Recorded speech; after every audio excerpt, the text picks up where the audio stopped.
Een terugsneed Mandy Temoon bij de viskostslag van Lauwerzeg. Alweer betiet binnen meesken hier drok dwaande om de visk te sorteren. Doorgaans beginnen die mensen zo rond een uur of 4 of misschien wel om 3 uur. Afhankelijk van hoeveel schepen er gelost hebben het afgelopen weekend.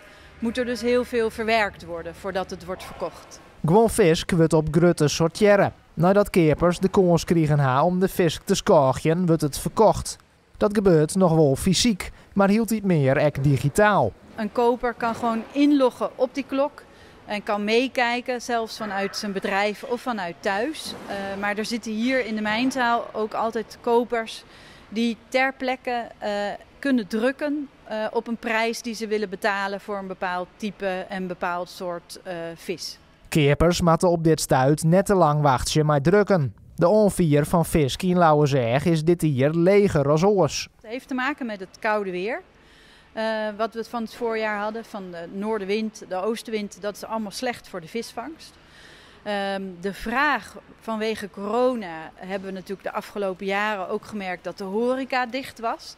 Die is gelukkig weer open, dus er is wel wat meer vraag naar vis. De prijzen blijven echter nog wel een beetje achter wat dat betreft. Het zou hoger mogen, zeker van de visserman, maar van ons ook. Ja. De sector had het door het algemeen dreig. Dat geldt voor gewoon viskostslagen, maar ook voor de viskers zelfs. We hebben een uitkoopregeling in de Waddenzee. Daarvan uit verdwijnen 19 schepen. Er gaan gebieden dicht, er komen windmolenparken. Dus de druk op de visserman wordt wel steeds groter. Wat betreft de toekomst, ga je door of niet? Ik denk al met al dat wij als noordelijke visafslag, dat wij eerste jaren nog wel zullen zien dat heel veel schepen meer naar het noorden gaan en dan wellicht ook hier komen aanvoeren. Maar op de lange termijn wordt de hele vloot, de hele Nederlandse vloot, zal kleiner worden.